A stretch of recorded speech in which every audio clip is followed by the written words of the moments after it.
The submissions for films for the animation Oscar for this year's Academy Awards have been released. Let's take a look at some of them and why it's pretty predictable on what's going to win. The Breadwinner is about an Afghan girl whose father is jailed and has to cross-dress as a boy to support her family. It's a 2D animated film and currently has a 92% on Rotten Tomatoes, if that's important to you. And it's nominated for Best Animated Feature at the 2018 Critics' Choice Award as well. Bird Boy: The Forgotten Children is based on a Spanish comic. It's a post-apocalyptic world where Bird Boy is constantly on the run from the police who think he's a drug dealer. Meanwhile, Dinky also wants to escape the island and begins a journey to find Bird Boy in order to aid her. This is an expansion of the Bird Boy short from 2011. It won the 2016 Goya Award for Best Animated Film. The Big Bad Fox and Other Tales, also another 2D animation film, as with Bird Boy, is based on a comic by Benjamin Renner. This was originally going to be a 30-minute TV special, but was later made into an anthology film. There are 3 segments in. Renner and his animation team last film was Ernest and Celestine, which was also nominated for an Academy Award in 2014. It, of course, didn't win for reasons I'll discuss later. Cinderella the Cat, a CGI film. The film follows a mute girl named Mia trying to escape her evil stepmother and Camarora boss.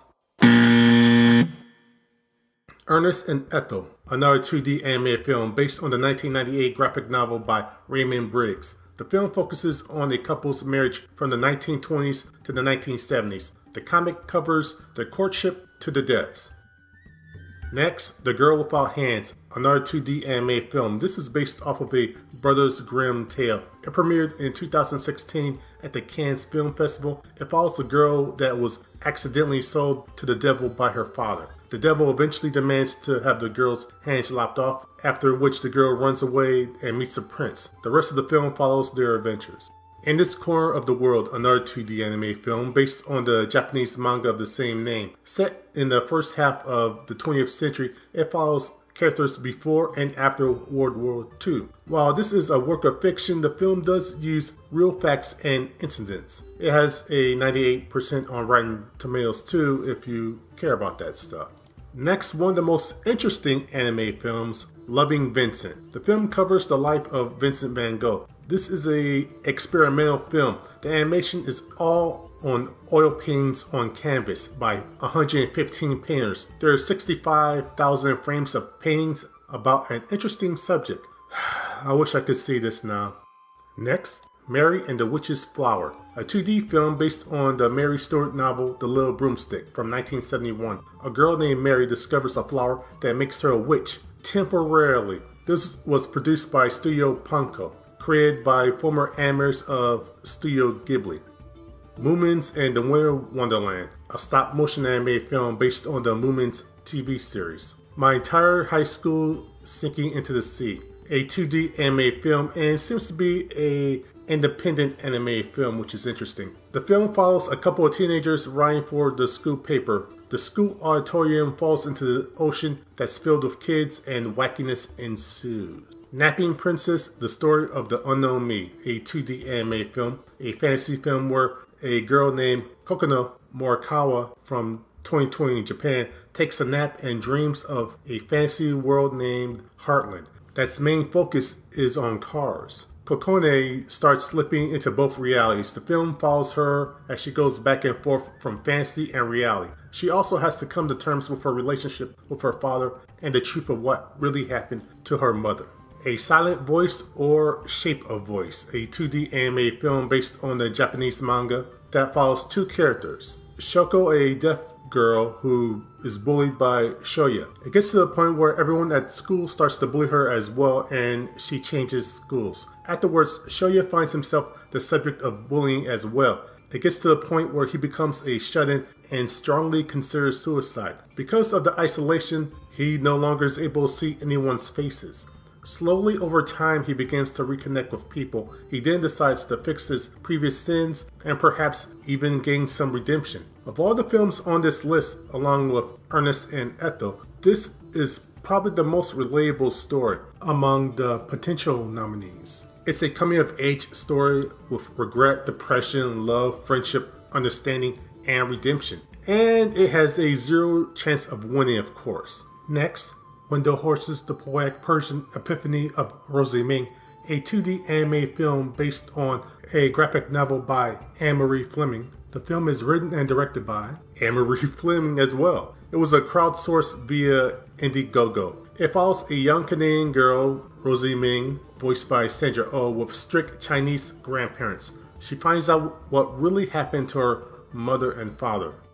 Okay, so that's an awesome crop of possible contenders, all varied, and even though there are a ton of 2D anime films, the art styles are radically different, unlike most CGI films. So just how many of the films I know have a chance of winning the Academy Award for Best Anime Film of 2017?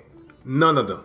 That's not how the Academy works. In order for the Best Animated Oscar to stay active for a given year, there has to be at least 3 films that get enough votes. At least 1 or 2 of them will be a foreign film, and that leaves about the American delegation having to nominate 1 in order to stay active.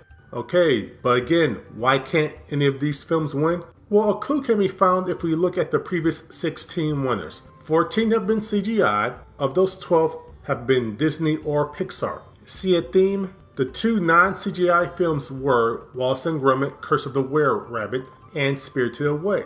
It's been over a decade since a non-CGI film won. The only films that will receive any serious consideration are the ones that have a huge campaign as well as a wide release. None of the films I noted earlier will have that in the United States. Also, there are a certain type of film that gets nominated: the kid or family film.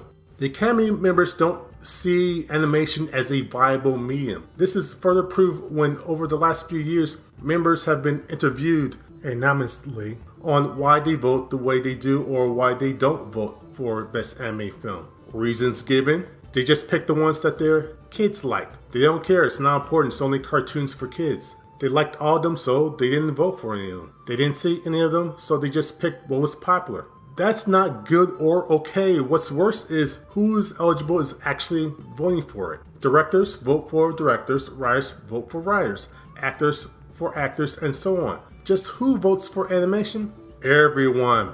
Not veteran voice actors, not including stunt celebrity voices, not animation writers, directors, or producers, but everyone in the Academy. Because of this, there shouldn't be any surprise on who wins, since the ones voting don't really know anything about the art form or medium they're voting on. That's why Disney and Pixar wins almost every year. They're more well known and popular and have a huge marketing budget. That shouldn't matter though. When it comes to Best Picture, popularity doesn't matter, right? It's for the best film of that year. I could make an argument that if we're gonna go by saying the best film winning, then films like Zootopia and Frozen will have lost to films like The Wind Rises and Your Name. For the last 5 years, a Disney film won, and odds are that's going to happen as well this year. Usually what happens is whatever Disney/Pixar film that made the most money that's nominated, that's the one that's going to win. So by that logic, if Cars 3 is nominated,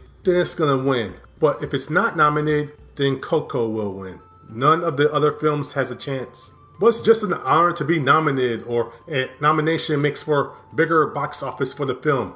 Nope. For live action, yes. For animation, no. When a live action film is nominated or wins, it will be re-released to make more money since it has a higher visibility at that moment. For animated films, nearly all of the films are already out of the theaters.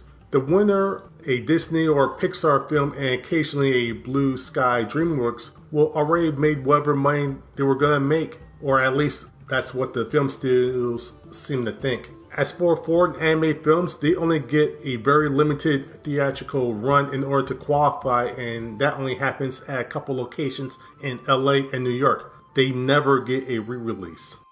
Okay, so what can be done? Well, 1.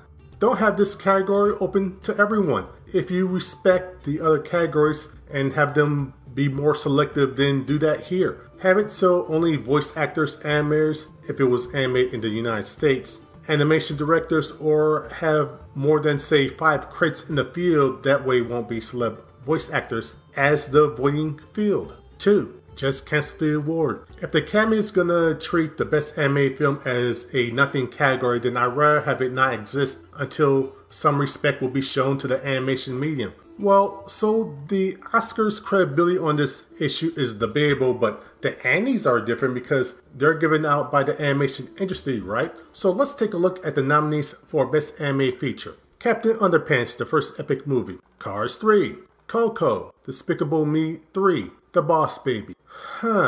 Well, I stand corrected. So nothing out of the box, nothing non-CG, nothing non-Hollywood related. Also, maybe only one really good film in the mix. Only major releases and only family films. Why should I be surprised? If even the animation industry doesn't take itself seriously, why should Hollywood?